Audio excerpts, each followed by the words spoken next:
All right. Well, we're here with Yvette Lewis. Thank you so much for giving us the time. I know you're very, very busy and you have to get down to the convention hall, and so I don't want to waste any time. Obviously, there's been so much energy going around this week, and we're in a very critical time in our country's history.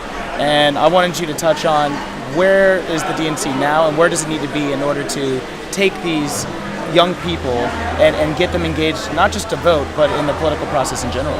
You know, one of the reasons that I am so proud to be a Democrat is because at the DNC, we don't silence voices. You know, we allow all voices to have a place at the table, and that we're a Big Ten party.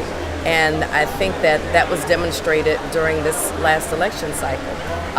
We embraced Bernie Sanders, who was a registered independent, but who voted with Democrats.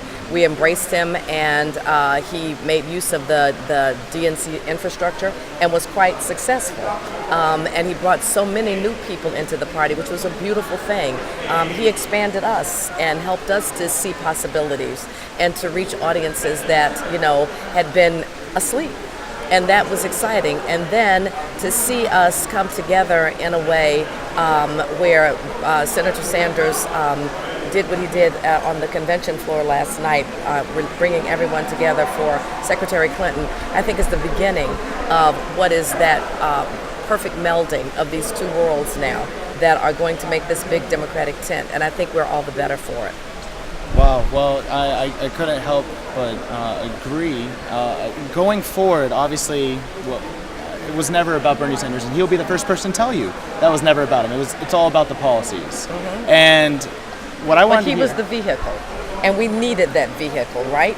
So we can't separate that out. You know, he was the conduit that got us moving forward. So I don't want to, you know, sort of minimize his impact and his influence, whether it's about him the person. It was about him the mission, him the vision, and he had that vision, and he was able to move it forward. And I think we're going to make some really good progress as a result. You can only do as much as you can, but you have to be willing to embrace change. And when you see that the country is moving in a particular direction, you can't be behind the curve there. So it's best to just jump on and enjoy the ride. So very interesting. So when you're talking about Senator Sanders and his mission and as the vehicle for these progressive issues, and really for the new people coming out, especially young people, and getting engaged in not just voting, but in the political system, how do you see the DNC and the Senate especially moving forwards from here, and its ability to push issues, you know, post-election? Well, the first thing we have to do is win the Senate, right? So it is incumbent upon all of us to come out and to vote to make sure that we take the Senate back. Because I think you've seen these last 7 or 8 years how difficult it has been for the president to get anything done because he didn't have majorities in the House or the Senate. And if we can take back the Senate, then we know that Secretary Clinton will have a willing partner, which means that those issues that are in the DNC platform, it will be easier for her to move forward because she will have the representation and the power of those elected officials to help move that agenda forward. So when that happens, then of course, you know, we get prime leadership assignments. And Senator Sanders would be right at the top of the list to get a prime leadership assignment, which means that once again, we can assure that the very things that he has fought for so long and that he cares so passionately about, we have a better chance of getting them done. So I want us to see what has happened in this whole process is a win-win. Yes, Secretary Clinton is our nominee. Yes, she is going to be the president. But yes, we can win the Senate now. And yes, we can take all of that energy that Senator Sanders has cultivated over these many, many months, and we can make that now our governing agenda. And so there are ways to move our agenda forward now with a true partnership, a partnership that brings the progressive and the establishment wing together in a way that we create this new way that moves the country forward. I think that would be advantageous to all of us. Absolutely, and we touched on it a little bit earlier, but those progressive policies to get these young people out to vote and pass the post-election, what to you are the top 3 policies that the Democratic Party has to pick up in order for to take advantage of the energy of these young people and to make sure that we have a Democratic Senate as well as a Democratic president? Climate change. This is your planet, and we owe it to you to leave it in a shape that is habitable. We cannot leave you in a situation where you're going to have health issues and all types of things that you never even thought about because we have not respected and we have not protected this planet. That's the first. Second, as a mother who put 2 kids through college affordability. And I think that it is positively criminal that young people are coming out of school with mountains of debt where they will never, ever be able to achieve any type of middle class success at all because they will be well into their 40s and 50s paying a debt that they incurred in their 20s, and that is not fair, it is not right, and that has to be taken care of. And the third and most important, gun control and criminal justice reform, because these are young people now that are being impacted by these gun control laws and these unfair criminal laws that are putting young people in jail, that are destroying their future over things that are minor infractions, where a lot of times you can do things that educate people, that can keep them on a path where they are not even involved in any issues that would require any type of criminal justice at all. So those are the 3 things that I see as most important for you and for your generation that we need to focus on so that you can have a better quality of life. Absolutely. And listening to multiple people this week, we've heard a lot of similarities.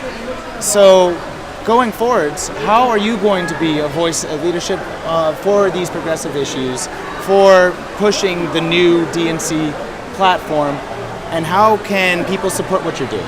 Well, I have a C3. It's called All About the Vote. And my mission is to help young people understand the importance and the power of their vote, but also to give them the tools that they need to vote. One of the things that we are finding since President Obama became president, 32 states now have some type of voter ID law. And many young people are not aware that they need ID in order to vote. They will show up to vote, they will not have all of the tools that they need to actively participate in the process. So our goal at All About the Vote is to educate young people about the voter requirements in their states. So we're doing it digitally. We have digital ads that we're producing that we will upload into social media, and it will be targeted to young people that are already on existing voter rolls, which means you voted in the past. So if you voted in the past, that means that your data is somewhere and it's stored. And we will be reaching out to you to say, hey, you didn't need an ID in the last election cycle that you voted in, but you do need it now. This is where you need to go in your state to get what you need. Make sure that you show up so that you're not turned away. Because the first step in any type of social change, you have to do it at the ballot box. You have to control those people that work for you. Always remember that elected officials work for you. And you control whether or not they keep their jobs. And you do that at the ballot box. And I want to be sure that you can vote. And I think that's something that we can all get behind, whether we're Republican, Independent, Democrat, Exactly. or we're not affiliated. Obviously, being able to be educated so that you can use your voice and so you are heard, not just in the voting booths, but post-election when we're actually pushing these issues. Last one, I promise. I know you have to leave early, but obviously there's a lot of news coming out today. Donald Trump earlier this morning about the leaks that have happened and asking Russia to go in and actually hack the DNC. That's really leaning on the balance of treason. It certainly is, and it's frightening to me to think that he can be so cavalier in the statements that he makes. And I think that a serious look needs to be given as to whether or not he can handle security briefings. I think that anyone who espouses these types of beliefs, whether it's a joke, whether it's offhanded, that says to me that you don't have the temperament, nor do you have the judgment about what's appropriate to say and what's not appropriate to say. So even if you're claiming that it's a joke now, the fact that you don't even know that that's inappropriate to joke about means that you are not ready to handle any kind of security information for the United States of America. My safety is at stake, my children's safety is at stake, your safety is at stake, and we cannot turn ourselves over to someone so reckless and irresponsible.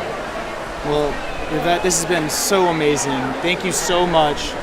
We are Revolution Nation, and what we're trying to represent is a change and a revolution in the way that we look at each other, the way that we think about one another, And really, it's not just a political revolution that we're trying to represent. We're trying to represent a love revolution, a moral revolution, and really a mental evolution revolution. Yeah. So thank you so much for being a leader. We want to support what you're doing in the future, Thank and you. Hopefully you have some big views going ahead as far as taking bigger roles in leadership. Well, you are my future, and all that I do is to prepare for you.